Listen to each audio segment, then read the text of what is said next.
L'objectif un petit peu de cette présentation, c'est de faire le point sur les évolutions, alors principalement futures des ressources de surface. Euh, donc il y a pas mal de choses qui ont pu être dites, que je risque peut-être de faire des redites.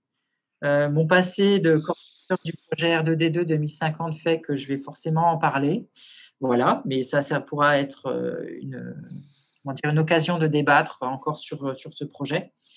Donc, je me suis focalisé principalement sur des éléments de simulation et de projection sur le futur, et puis également d'un certain nombre d'initiatives en cours, puisque de la même façon qu'on traite le changement climatique, qu'on regarde vers l'avenir, il y a un certain nombre de projets en cours qui vont débuter et qui méritent de votre attention en tout cas.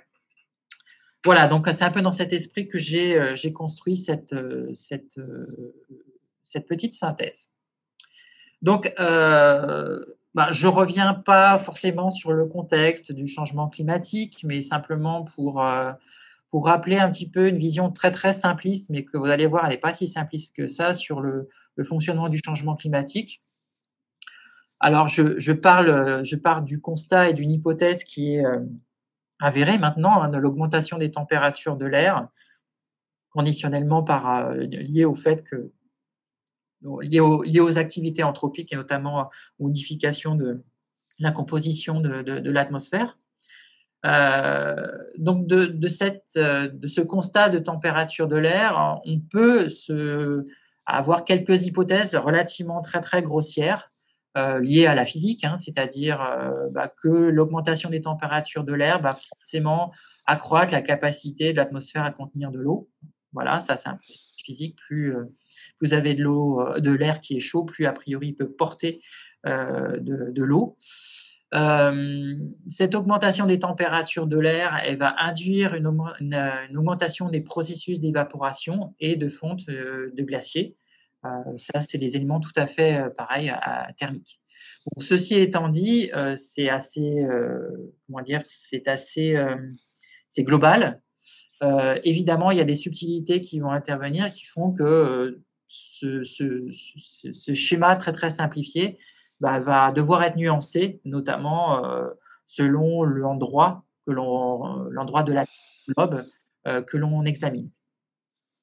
Donc ça, c'est les éléments de contexte du changement climatique. Et puis après, il y a tout ce qui relève du constat ou de perception, notamment l'augmentation des coûts économiques dus aux inondations dans certains territoires dans le monde, qui a été constatée.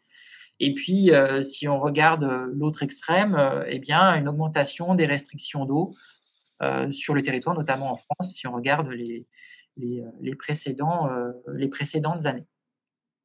Donc ça, c'est des constats et plutôt des constats un petit peu anthropocentrés, voilà. Et puis, bon, ça, c'est le vécu. Et puis, il y a tout ce qui relève des craintes. L'impact du changement climatique sur la gestion des risques, hein, sur le zonage, le dimensionnement des ouvrages de protection, sur la gestion de la ressource avec l'émergence de conflits d'usage. Et puis, n'oublions pas qu'il y a les écosystèmes, hein, c'est-à-dire que le changement climatique va induire peut-être des déphasages dans des cycles biologiques, du fait de crues qui vont arriver soit plus tôt, soit plus tardivement, soit pas du tout, et qui vont modifier profondément notamment le cycle, tout ce qui est relatif aux frais, hein, pour certaines espèces de poissons qui ont besoin de débordements pour pouvoir frayer tranquillement. Et puis, il y a également l'autre aspect, hein, l'accès réduit à des refuges en étiage. Quand vous avez plus beaucoup d'eau, eh bien, certaines espèces se retrouvent piégées dans des mouilles et dont certaines vont peut-être disparaître totalement si le cours d'eau est totalement à sec. Donc, voilà pour ces éléments un petit peu de contexte. Du point de vue scientifique, et c'est ce que un peu j'ai montré avant, donc sur la présentation de Samuel, c'est qu'il y a deux approches complémentaires pour appréhender la question du changement climatique. Il y a l'observation, donc les observations anciennes sur lesquelles on va faire des analyses statistiques pour voir s'il y a une empreinte, un signal de changement dans les statistiques de débit, de précipitation, de température. Et puis, il y a l'autre aspect qui est se projeter vers l'avenir au travers d'outils de simulation Alors, les deux ne sont pas complètement indépendants, c'est-à-dire qu'on va utiliser l'un et l'autre pour essayer notamment de contrôler les modèles, c'est-à-dire de mesurer leur aptitude à représenter dans le passé des évolutions constatées, ou on va également s'en servir pour pouvoir attribuer les changements qui sont constatés, à savoir si effectivement c'est le changement climatique ou d'autres forçages ou d'autres activités qui viennent effectivement induire des changements dans l'hydrologie. Typiquement, si c'est des prélèvements anthropiques qui sont à l'origine d'une diminution des étiages. Voilà. Donc, en termes de devenir de la ressource, au niveau France, on a un certain nombre d'études d'impact de la ressource naturelle, où l'objectif, c'est de caractériser l'hydrosystème en le soumettant à des perturbations d'origine climatique, et tout ça dans une chaîne de modélisation qui soit capable de reproduire à la fois le passé et le futur. Donc la dernière étude nationale qui a été réalisée, c'est Export 2070, qui date maintenant de près de 10 ans, où on avait analysé des résultats issus d'une chaîne de modélisation multimodèle. Donc on va utiliser plein de modèles qui ont été mis en place pour notamment traiter de manière uniforme l'ensemble du territoire métropolitain. Donc ici, vous avez le schéma à droite qui représente un petit peu la chaîne de modélisation, où vous avez le climat, où vous avez 7 modèles climatiques qui ont été utilisés, une méthode de descente d'échelle qui permet de passer de l'échelle globale à une échelle locale, et puis tout ça alimenté des 2 modèles hydrologiques, l'un développé par IRSTEA et l'autre par Météo France, pour pouvoir ensuite avoir accès à des débits journaliers simulés en temps futur sur une fenêtre bien spécifique. À l'époque, c'était 2046-2065. À noter par rapport à l'ensemble des études qui ont été réalisées sur le changement climatique, c'est qu'initialement, beaucoup d'inquiétudes s'étaient portées sur l'évolution des crues. Et puis, au final, on s'est rendu compte que finalement, ça peut être les étiages qui allaient être le plus fortement impactés. Alors, en termes de résultats, vous avez ici une cartographie des résultats de Export 2070. Donc, chacun des points représente une station sur laquelle il y a eu des simulations qui ont été réalisées. Donc ici, vous avez une cartographie de l'évolution du débit annuel moyen, donc entre 1961-1990 et 2046-2065. Donc par la couleur, vous avez l'intensité du changement qui est prédit par l'ensemble des modèles moyens. Et puis par la taille du triangle, vous avez en gros la cohérence entre les modèles, parce que chaque modèle a sa sensibilité propre qui va exprimer lorsqu'on va lui injecter un climat futur, et donc il va avoir une réponse différenciée. Ils vont avoir des réponses différenciées les uns des autres. Voilà, donc ce que l'on constate sur ces… Alors, j'ai oublié de préciser, évidemment, la pointe indique la tendance, la pointe vers le bas indique une tendance à la baisse, et si vous aviez, par hasard, trouvé des tendances à la hausse, eh bien, la pointe du triangle serait tournée vers le haut.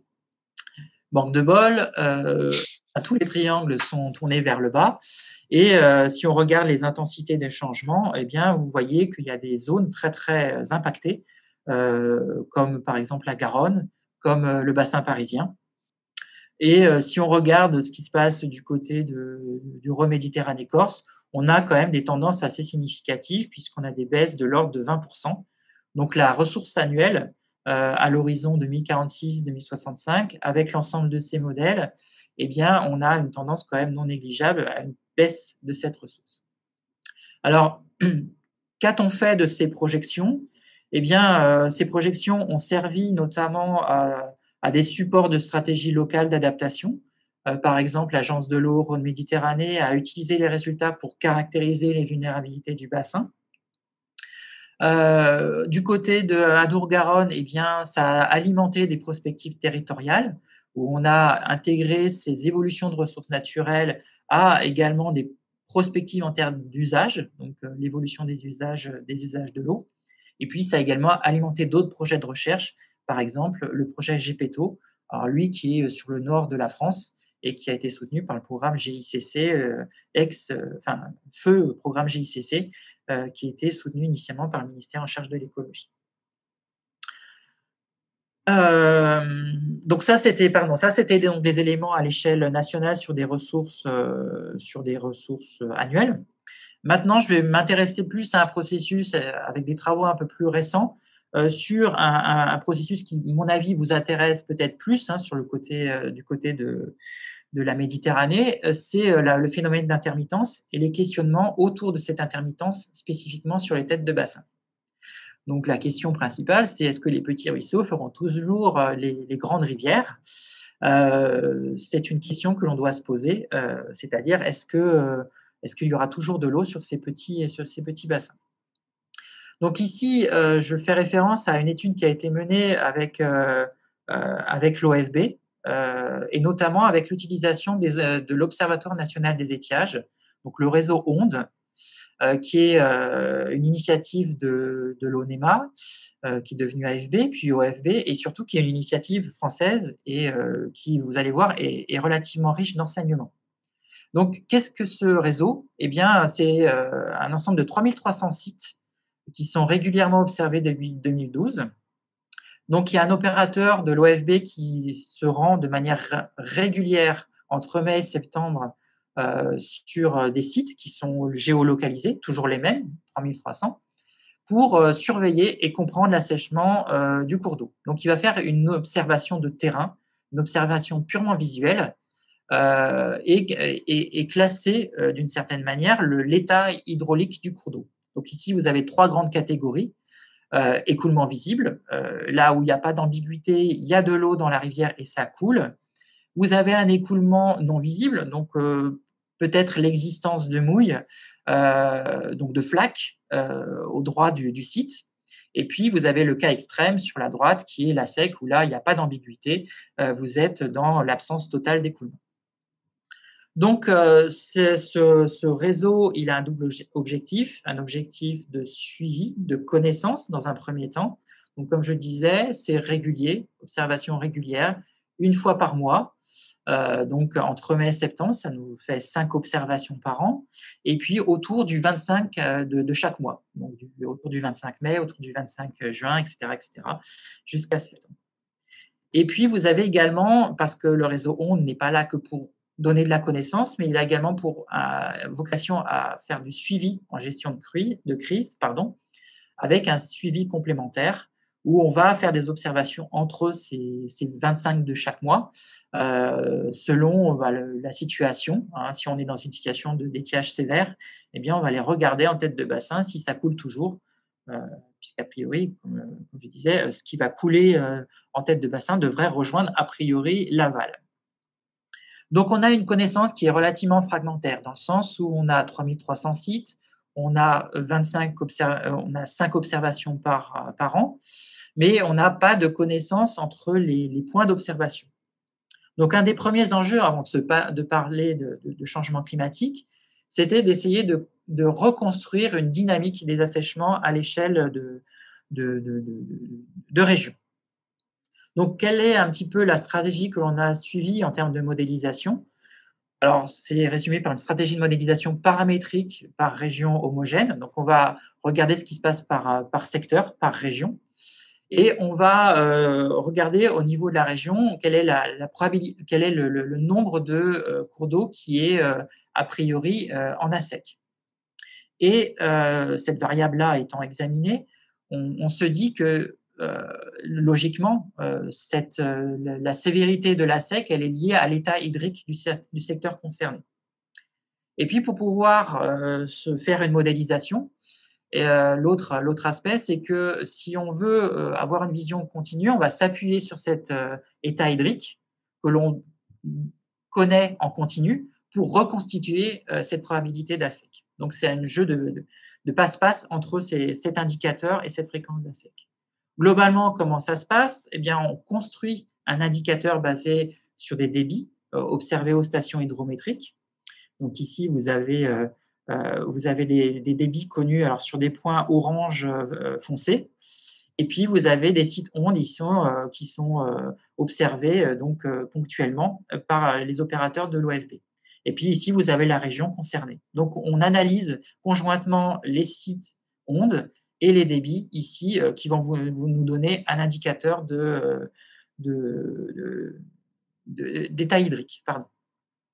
On va mettre en place une relation empirique entre la proportion d'ASEC au site onde et l'indicateur hydrique. Donc ici, je vous passe les détails. Donc on a une relation purement empirique, voilà tous les points récoltés à l'échelle de la région. Et on fait ici, on imagine que sur l'axe des abscisses, on a cet indicateur hydrique. Et puis, étant donné l'indicateur hydrique qu'on l'en suit en continu, eh bien, on va pouvoir, en utilisant cette relation empirique, reconstituer un historique de fréquence régionale d'ASEC entre les points d'observation onde. Voilà un peu comment ça se passe. Donc, la nécessité d'avoir un indicateur hydrique suivi en continu sur le territoire pour faire le lien avec cette fréquence d'ASEC. Donc, au final, de manière un petit peu réduite, on a le pourcentage d'ASEC qui va être fonction des débits observés sur le secteur. Mais la fonction, elle n'est pas linéaire. Voilà. Donc, quand on va se placer sous changement climatique, eh bien, on va reprendre cette relation empirique qui est calée sur les données passées. Et puis, cette fois, au lieu d'injecter des débits passés, eh bien, on va injecter des débits simulés sous changement climatique. Donc ici, l'exercice il a été réalisé avec des scénarios climatiques RCP 2.6 et 8.5, des simulations hydrologiques obtenues avec le modèle GR6 sur 635 stations hydrométriques. Et puis, on a reconstitué la fréquence des ASEC et a extrait ensuite des variables qui sont pertinentes pour l'écologie, puisque c'est assez structurant en termes de richesse biologique sur un secteur. Voilà un petit peu le résultat je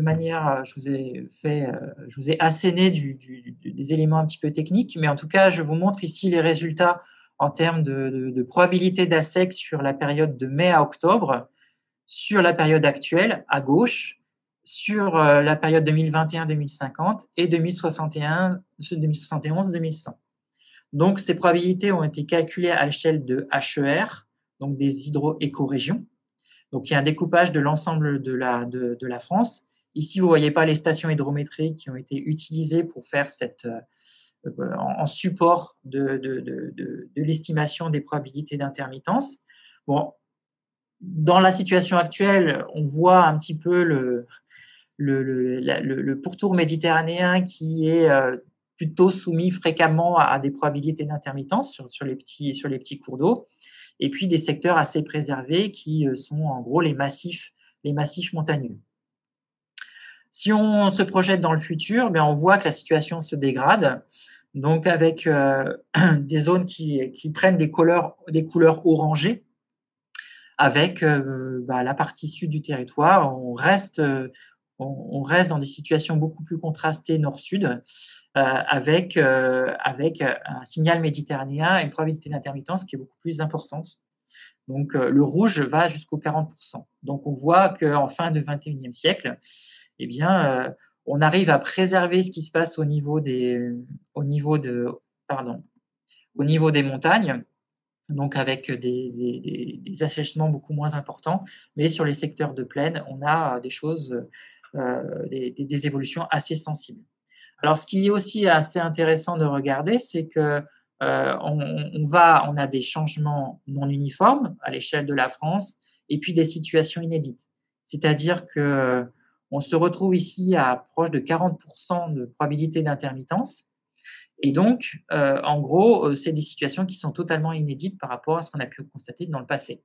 Donc, on va avoir des écosystèmes qui vont être profondément impactés par des conditions en termes d'intermittence qui sont profondément différentes de celles que l'on a actuellement. Alors, si l'on regarde à l'échelle de l'année, donc ici, vous allez avoir représentation d'une année moyenne donc sur différentes régions. Alors, on va commencer par le nord, par le massif alpin.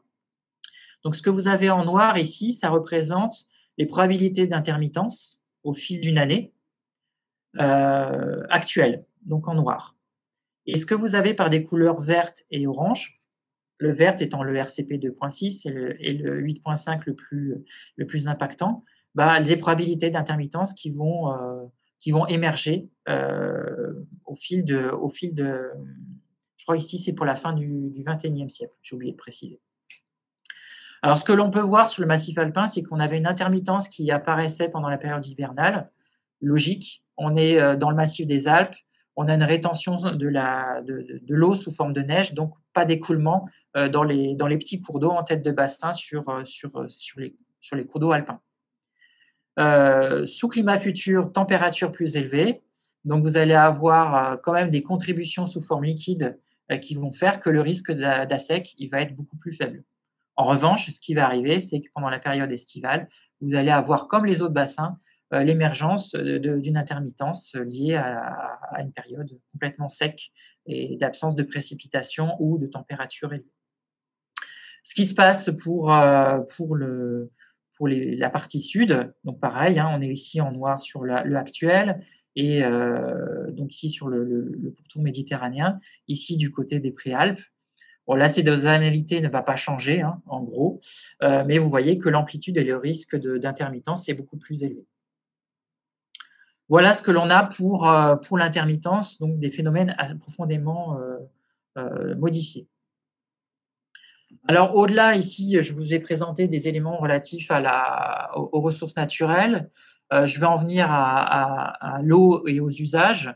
Donc, pour rappel, sur la partie droite, tout ce qui est modélisation, donc on est dans le même processus que tout à l'heure, une modélisation du climat, un modèle hydrologique qui va vous donner la ressource naturelle.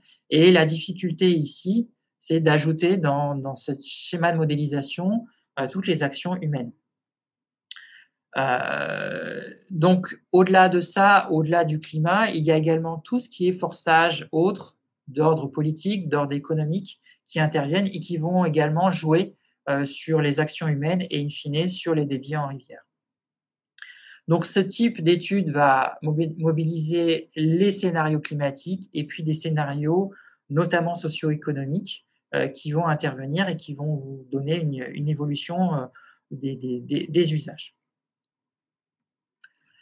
Un petit rappel sur R2D2 2050, je ne peux pas m'en empêcher, vu le lieu du webinaire, pour vous rappeler que évidemment, sous changement climatique, on a une évolution du manteau neigeux qui va impacter fortement l'hydrologie naturelle, que l'on a finalement conclu que on a des réserves physiques en eau qui sont suffisantes à l'horizon 2050, qu'on a des changements climatiques et socio-économiques qui vont modifier la capacité à satisfaire les différents usages sur la Durance comme sur le Verdon, et qu'il y a un intérêt à trouver des voies pour assurer un nouvel équilibre qui sera nécessairement un compromis entre les différents usagers.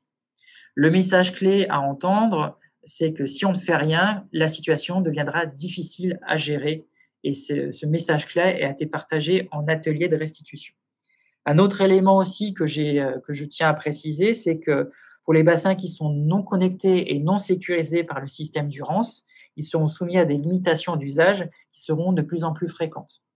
Donc voilà.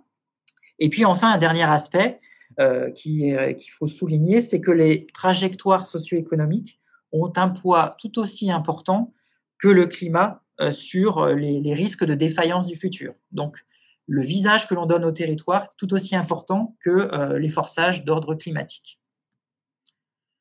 En termes de conclusion, à l'échelle de la France, qu'est-ce que l'on a en termes de ressources naturelles?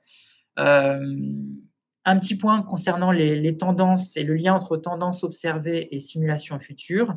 On a quelque chose qui est relativement cohérent, hein. Donc, les tendances que l'on observe sur l'étiage, notamment, sont cohérents avec les projections que l'on entend. Donc, ça s'inscrit dans la continuité d'une certaine manière.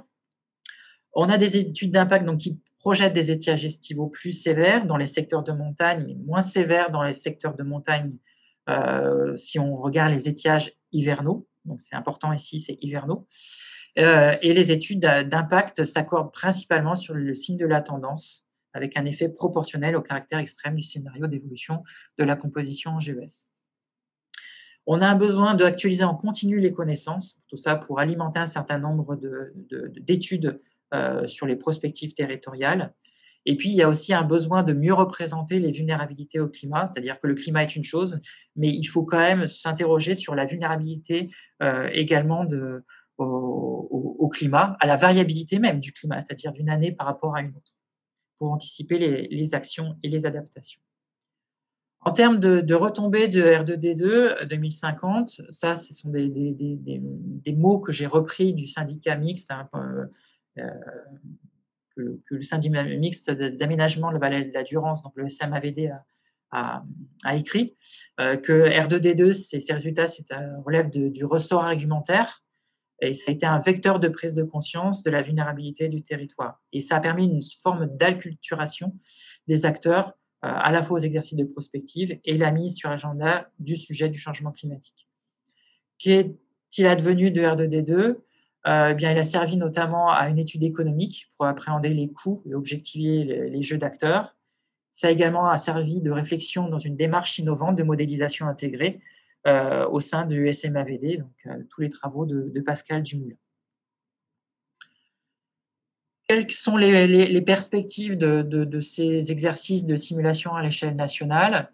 Il faut avoir en tête qu'on a besoin d'améliorer les modèles hydrologiques et que cette amélioration elle doit être appuyée par un certain nombre d'observations.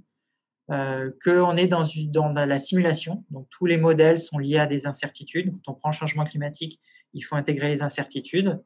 Cette incertitude, elle est prise en général au travers de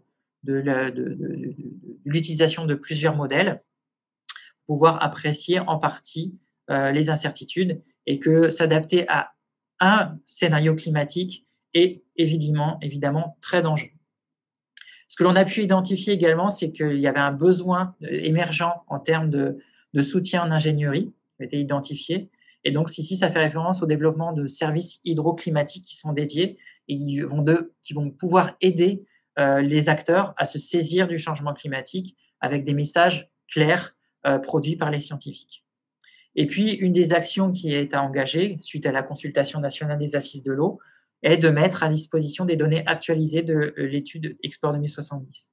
Alors, depuis 10 ans, évidemment, on n'a pas rien fait, mais d'autres études ont été réalisées, mais avec des d'envergure moindre. C'est-à-dire qu'il y a eu la thèse de Gilles Dadaillon, par exemple, qui n'a utilisé qu'un seul modèle hydrologique.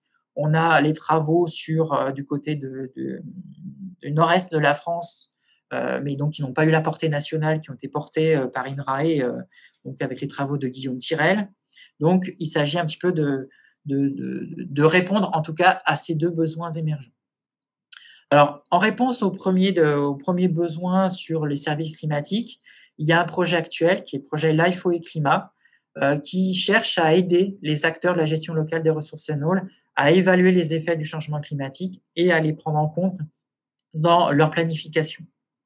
Donc, c'est un projet qui vient de commencer, qui est porté par l'Office international de l'eau, où il y a un certain nombre d'opérateurs, comme le SMAVD, qui sont présents pour essayer d'amorcer, pas d'amorcer, mais d'avoir un dialogue entre scientifiques et acteurs pour qu'on produise dans des services hydroclimatiques de l'information utile et claire, comme je le disais tout à l'heure, pour qu'elle puisse être intégrée dans les réflexions des territoires.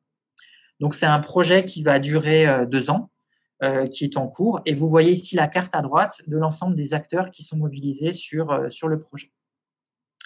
Le deuxième projet, eh bien, c'est le projet Explore 2, qui va bientôt également émerger, qui consiste à une réactualisation donc, de ces projections hydroclimatiques pour le XXIe siècle.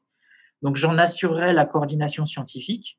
Le MTE et puis l'OFB en assurent un cofinancement partiel.